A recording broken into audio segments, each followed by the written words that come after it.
Hi guys, thank you so much for joining me in this week's episode of Real World Basics. Today we're going to be talking about adopting a dog. So if you have been eager to add a dog to your household since you've moved out, then today's video is for you. We're going to be talking about the basics of adopting a dog today, focusing on adopting one from a shelter or rescue.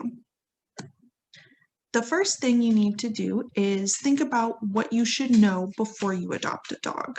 There is a whole spectrum of dog breeds, and when you're looking at all of these different types of breeds, and it's important to do your research about the differing needs of the breeds and all of the different histories behind them.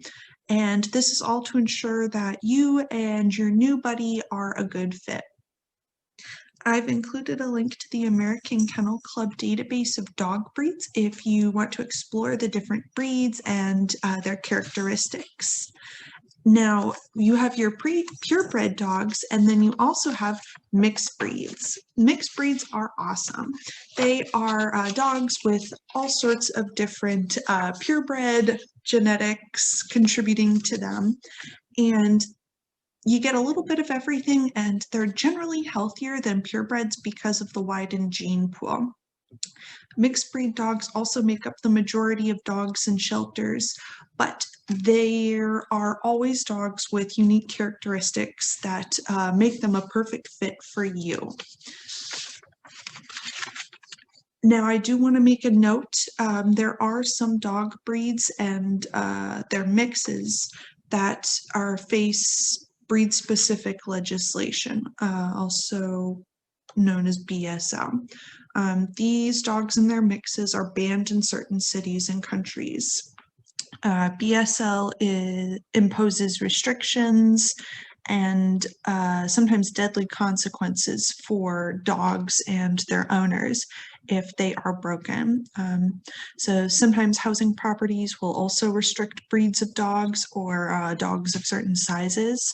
So you need to do some research on the area you currently live in, or if you are considering moving, you need to do a little bit of research to make sure that there are no surprises.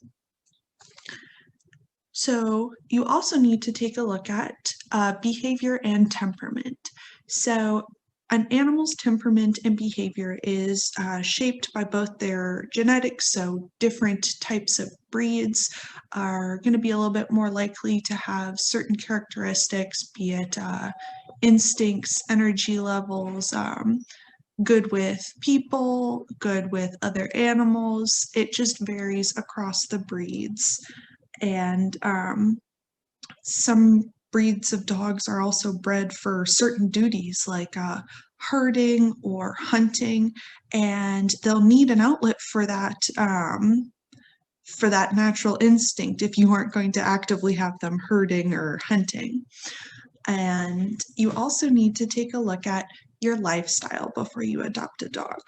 So you need to do a lifestyle assessment to determine if there are any aspects of your life that will really affect adopting a dog. So you need to look at who you are as a person and what you like to do. Are you outside a lot? Are you really active? Or do you prefer to hang out more inside, watch TV on the couch kind of person?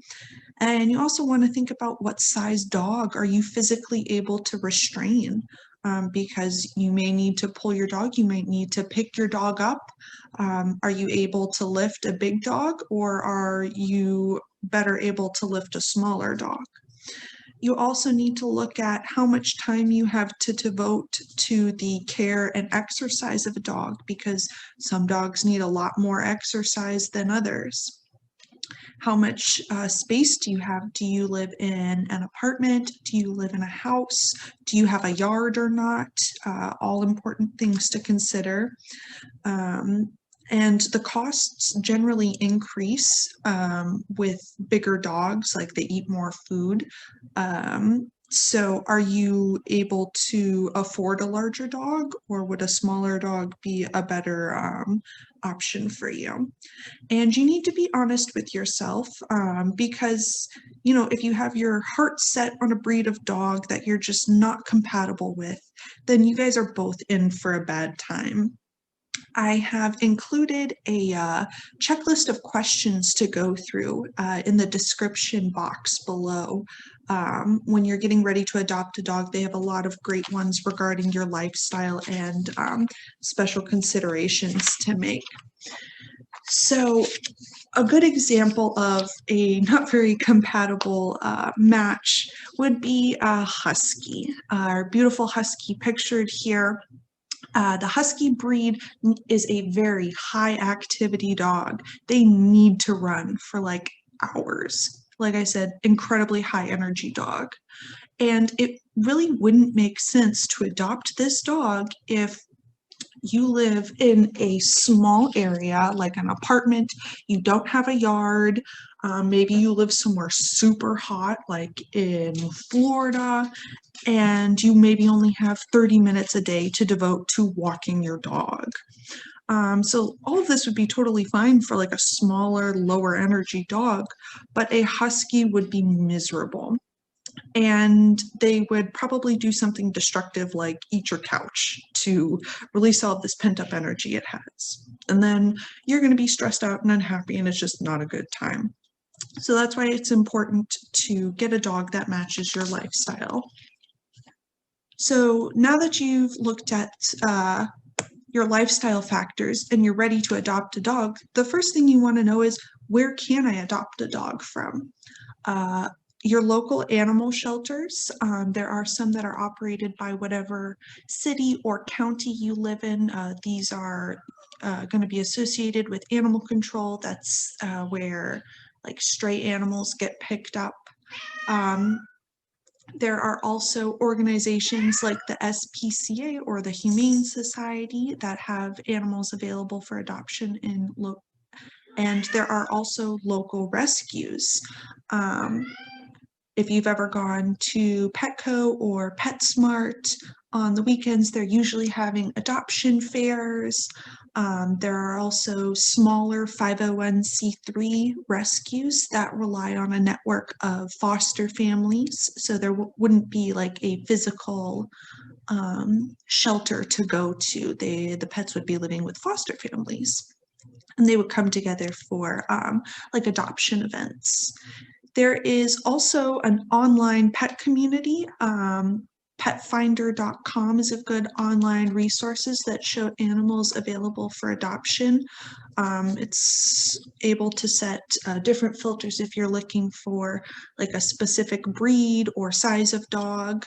There are also pages for people rehoming their animals. So all of these are good resources to look at when you're looking to adopt a dog. Now, when you're adopting from a shelter or rescue, if you are renting, you're likely going to need to provide proof that your housing is pet friendly. This could be something like showing them your lease or providing your landlord's contact information. And they do this to minimize the number of pets that are returned because they couldn't be kept. And that's just super stressful for the dog. You also want to spend as much time as possible with the dog in and out of its kennel prior to the adoption to get to know it better. And you do need to keep in mind that being in an animal shelter is incredibly stressful for an animal. So they may be more reserved or stressed out because of this, but don't let this deter you if you feel a connection with the dog. There's going to be a period of like decompression and adjustment when you bring them home. And once that's all done, their true personality is going to shine through.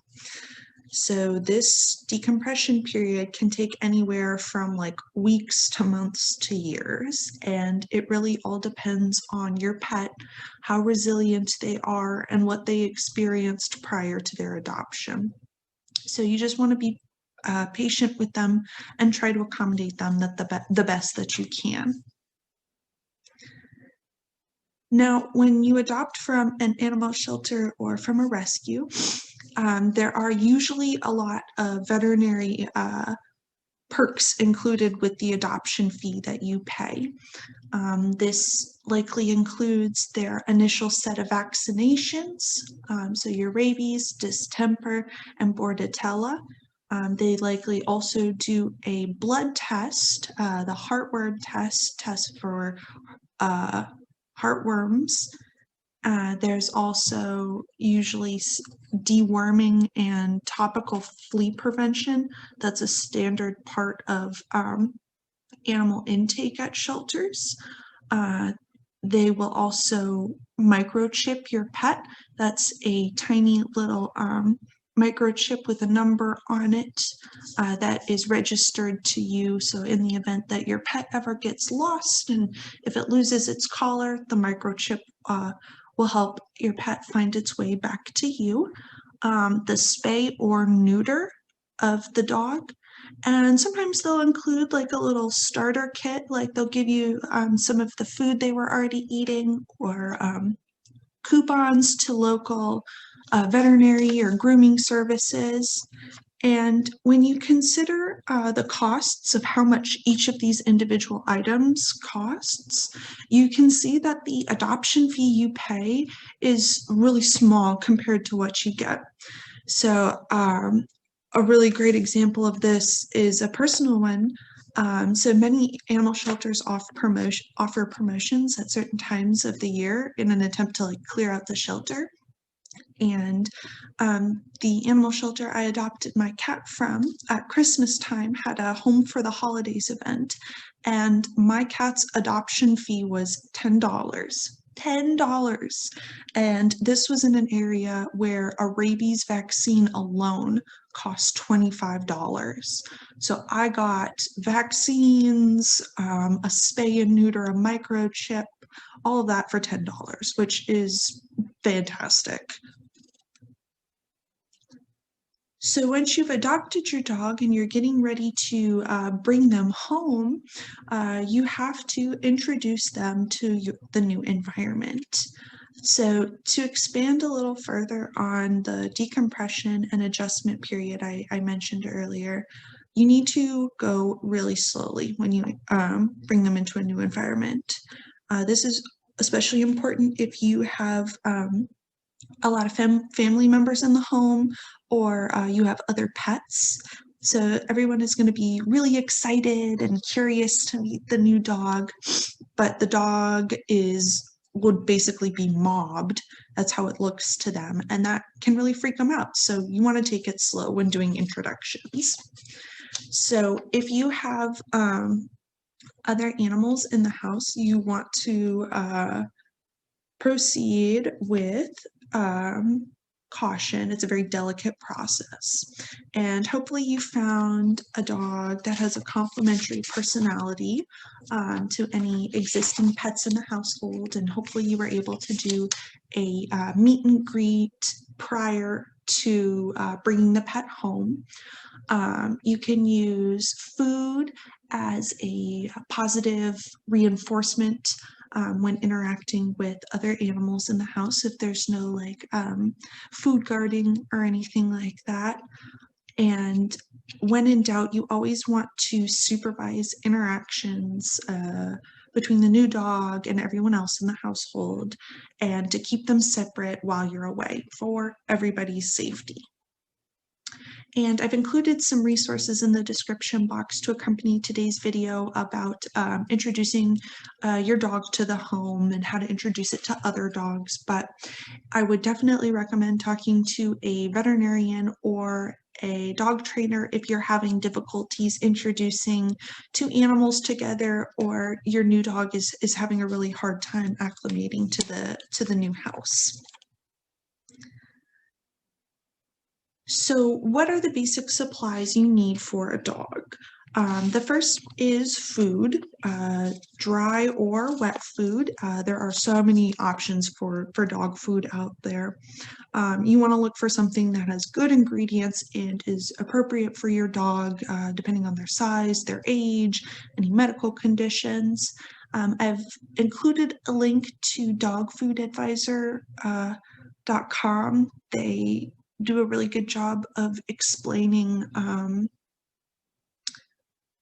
how different ingredients rank in different types of dog foods.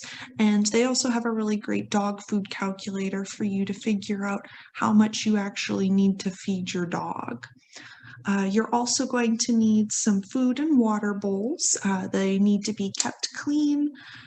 Your dog is also going to need a collar with an ID tag. The dog should always wear the collar and ID tag, even if you use a harness to walk them. That way they have those tags on them at all times. And you're also going to need a leash.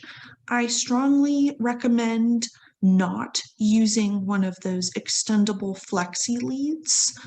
Those are like the retractable dog leashes that go out really far. Those pose a number of safety concerns. So it's usually recommended to use a 4 to 6 foot dog leash. And you're also going to need dog toys. It depends on what your dog likes to play with and how much they like to destroy toys. But I've also included a link with today's video to some DIY dog toys you can make yourself out of household items, which is pretty fun. You are also going to need a dog crate or a baby gate to confine your animal at times. It's good for them to have a safe place to just hang out. And sometimes you need to sequester your dog somewhere for their safety, or you've got a lot going on in your house. So it's good for them to just have their own area where they can be safely contained. You're also going to need a few grooming supplies. You're going to need nail clippers or a Dremel. Doing their nails is very important, and if you continuously expose them to nail trims and you're super patient with them, they will not be utterly traumatizing for everyone involved. And if you aren't up for the task of doing their nails yourself, then you're going to need to take the dog to a groomer or a vet office for nail trims. It should be done about once a month, if not more. You're also going to need a brush or like a comb, depending on how much hair your new dog has. If they have long hair or they have like a thick double coat, then you're going to need a metal wide tooth comb to get the undercoat. That's real important because that's where the mats form on them. And then you'll need a slicker brush to get the top coat. And if you have like a short-haired dog, then you should be okay with like a regular or rubber bristle brush. You'll need shampoo to bathe your dog if you aren't intending to. You're also going to need shampoo for your dog. It depends on their coat type and any skin conditions that they have. They are also going to need ear cleaner. Dog ears can get kind of dirty and they should be cleaned out like once a week or so. I also recommend grooming wipes because you can use these for anything. You can use them for cleaning out their ears, wiping eye boogers, or like giving them a full body wipe down. And you're also going to need some dental care items. So like toothbrush and toothpaste, dental chews, dental gel, or like a water additive. Whatever you choose, or do as much of these as you can, because dental disease in dogs is no joke and it'll seriously affect their quality of life. And you also want them to have a nice smelling breath because when you give puppy kisses, you don't want them to be stinky. And then when you get to taking care of your dog, the first thing you need to take a look at is their nutrition and exercise. So you want to feed your dog a good quality food that's appropriate for their lifestyle. And dogs need animal protein in their diet unless otherwise directed by your veterinarian. So you want to make sure there is an animal protein at the top of the food ingredient list, depending on whatever you feed your pet. And you want to keep their weight down to within a reasonable range to help them live a healthy life. And hopefully you chose a pet with a complementary activity level as you. All pets are going to need daily activity to play and exercise their bodies, and it can look like a daily walk, or you're playing fetch or with them with like a frisbee or a tennis ball, or maybe you go running together, or they play at a doggy daycare or a dog park, whatever gets them up and moving, because again, we want to keep them in shape for their long-term health. So for grooming, grooming is kind of tied with the next slide we're going to be talking about, which is medical care. But for grooming, you need to make sure that your dog is groomed properly, because if left unkempt, there can be a lot of medical problems that come from poor grooming. So mats can cause skin problems like infections and things like that. Skin irritation, and then unclean ears and eyes can lead to infection. If you don't brush your dog's teeth, they can get dental disease. If their nails are too overgrown, they can sometimes get embedded in their paw pads. So you gotta help your dog out sometimes to keep them and squared away. And if you have a super hairy dog, then it can be kind of hard to spot changes on their body underneath all of that fur. So you need to make sure you are regularly giving your dog a little examination by feeling for anything with your hands and looking through the fur at the skin. And if you notice any problems on any of these things while you're grooming, then you definitely want to let your veterinarian know, because medical care is the next thing you need to know in taking care of a dog. So as a pet parent, no one is going to know your pet better than you. You want to pay attention to their ins and their outs.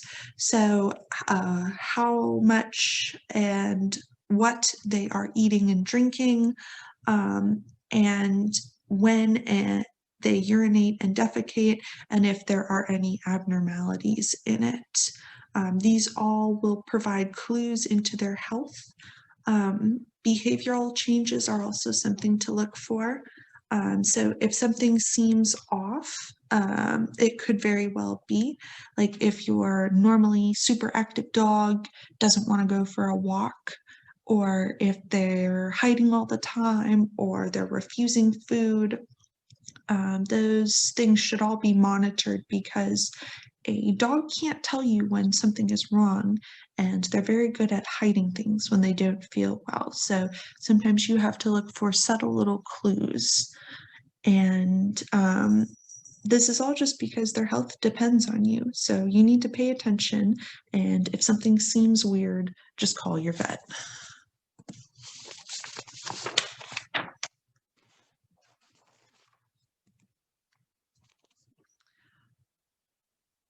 With your new dog, you should expect at least one veterinary visit a year, their annual wellness exam.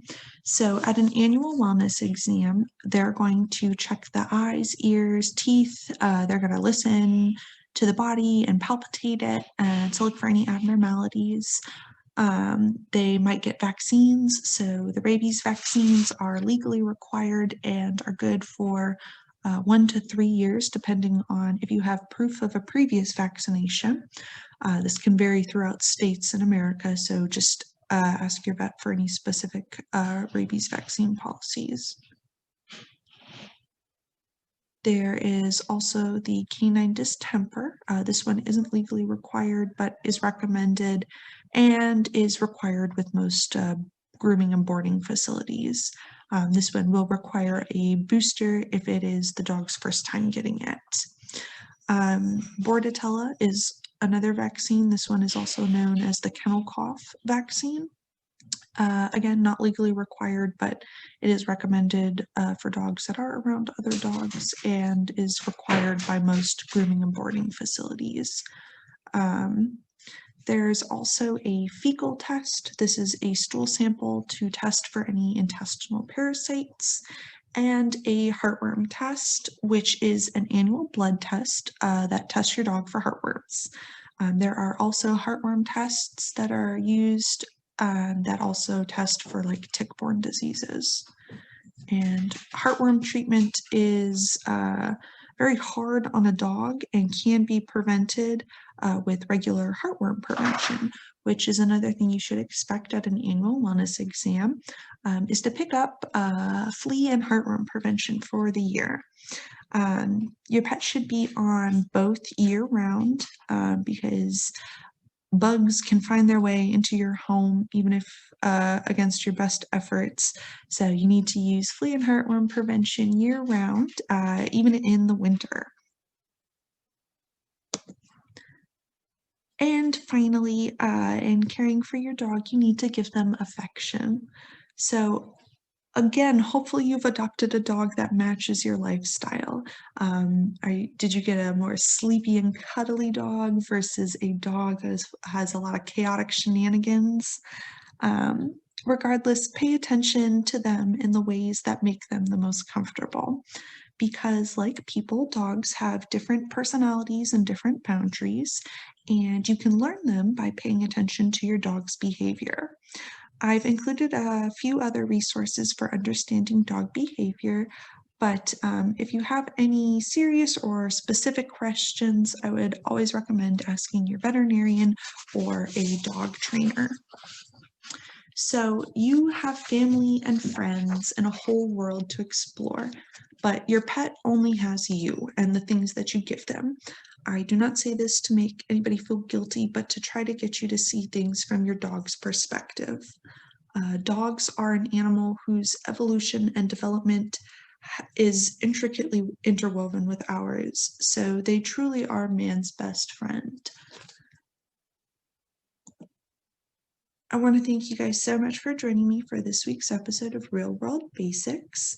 Next week, we are going to be talking about our final episode in the independence category, which is staying on track.